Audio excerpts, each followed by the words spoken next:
First of all, congratulate Agarwals Institute for organizing Kalpavriksha year and year again since 2007. That was the first Kalpavriksha I was part of. Of course, there were fewer numbers, but now it's really grown so big that we have 250 eager postgraduate students coming here for 2 days, and that too from 35 different cities. That's very good to know. So Kalpavriksha has really spread its roots deep and wide. I think it's a real pleasure for all of you to be here because these 2 days will encompass most of the important lectures that pertain to ophthalmology, especially from the point of view of examination, and inclusion of wet lab and case presentation, etc. will further add to the merit of Kalpavriksha. Congratulations to everyone and thank you all. Esteemed doctors, IAS and budding doctors, budding ophthalmologists sitting here for a CME. I don't know what is, how come for a CME of post-graduate I am invited. Of course, because I am post-graduation in something else, of course electricity, and I had the electricity board. And perhaps I think the connection is that both of us look after life. You look after the lives of humans, and I look after the lives of the citizens of the state. Maybe that is the connection. Or the other connection is that I am a patient of Dr. Agarwals Eye Hospital for 40 years or maybe 25 years. That may be another connection. Or maybe the third connection is that I have a typical I was running in the third or fourth generation in my family, that all the male folks are engineers and all the female folks are doctors. I don't know. But whatever way it is, I'm really privileged to come because Agarwal Eye Hospital I've been visiting year on year for my annual diabetic checkup and eyes because I'm wearing glasses for all 40 years. But CME somehow I don't like because I know PG, CME and all. I joke with my wife and daughter, the CME is continuously missing enjoyment, not continuously. Because you really work very hard and all the Latins and all Latin I don't understand, you may understand better.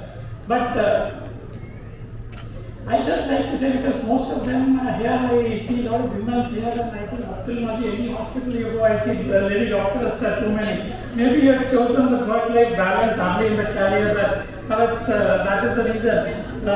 But I say whatever you do I think for me if I switch off, if there's a problem, I am slightly careless, only the lights of the city will go. But if you are slightly careless, I don't have to talk what will happen. So I request you, I just want to talk about, because I don't want to talk about all of you who are expert in doctor, I don't want to talk about ophthalmology. But I think what's important in any profession when you are dealing with critical problem is your concentration and sincerity.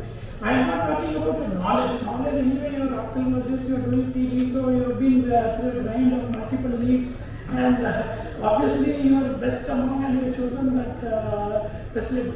But how do you keep mind tension free and stress free? Not a patient, because when you are looking at patients and you are thinking of what is happening at your house, I think things go away. So I request you, I think you should try out Indian systems of meditation and other things, especially it's very important for anyone who is doing stressful and continuously working. Because I have seen patient load and Agarwal Hospital, I really appreciate the doctors from morning to night, continuously flow patients with that. How do you manage so many patients, one doctor is really surprising, but it's really good. Yeah. No, but I'm saying that good patients in hospitals are always welcome. But the doctor seeing continuously patients keeping concentration and they're looking at different problem is always tough. So I request you all of this. I don't want to take too much of time. I got delayed because there was a meeting of Chief Secretary on disaster. I hope I don't keep you on so that you are not away from any disease learning which may cause disasters later. But I request you one thing which is very important because I'm electricity board. And all of you must be using electricity at home, there is no denying the fact. So if you have any problem in your clinics in the future, you know whom to contact, you can contact me. But one more request is that I think if you're worried about your electricity bills, please put a solar on your rooftop because that will bring the bills down. These two things, I'll wish you all the best.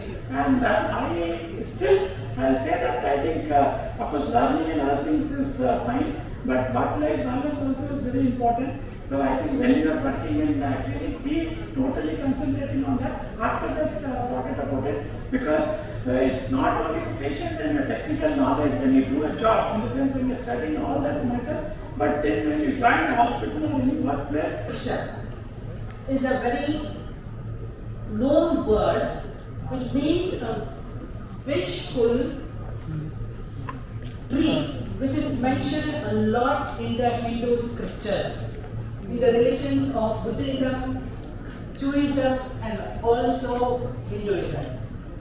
So, what does it mean? It means a wish-fulfilling divine tree. It is said that whoever sits under this tree and wishes for something, the wish will manifest. The other connection with Kalpavriksha is, it's the other name for a fruit we use every day called coconut.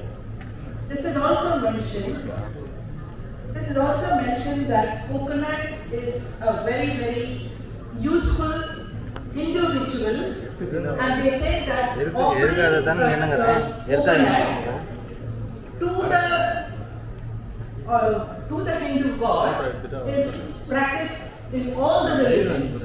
So this has got also the connection with that, and it is called Kalpavriksha, not Kalpavriksha. Kalpavriksha means a wish fulfilling tree. So with this connection, also nowadays, there are also a lot of Kalpavriksha trees which are available everywhere for health, wealth, prosperity and good luck.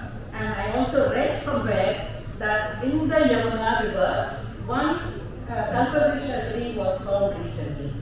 With this, I will come to the actual Kalpavriksha, which is nothing but the 17th CME program, which started in the year 2007, and it is being continuously conducted by us for the last 17 years, and it is a national CME program which is going to be conducted for 2 days. The main thing for this program is, this time we have a wet lab which the students are now enjoying it, in which a lot of new techniques are being taught to them, and tomorrow there will be also a quiz program, and also there will be a case presentation for the first time, and the winner is going to get a prestigious Dr. Agarwals award. So these 2 days we have a lot of experts from various parts of the country. Like one of them is sitting with me right here, Mr. Santosh Hanova, which has been with us for the last, I think, 10 years. I've been seeing him, and he comes and spends 2 days with us to teach you all.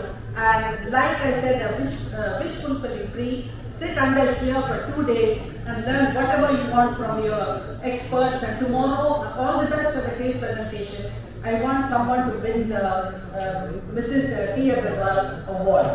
This program is being conducted for you, and you have all traveled from 35 different cities. Students have come this year. When we started in 2007, I remember there were hardly about 50 students. Now this year we have more than 250 students which are going to be here for 2 days with us and make use of it and benefit from it, because you are all exam going students and you can benefit a lot from this. Thank you very much.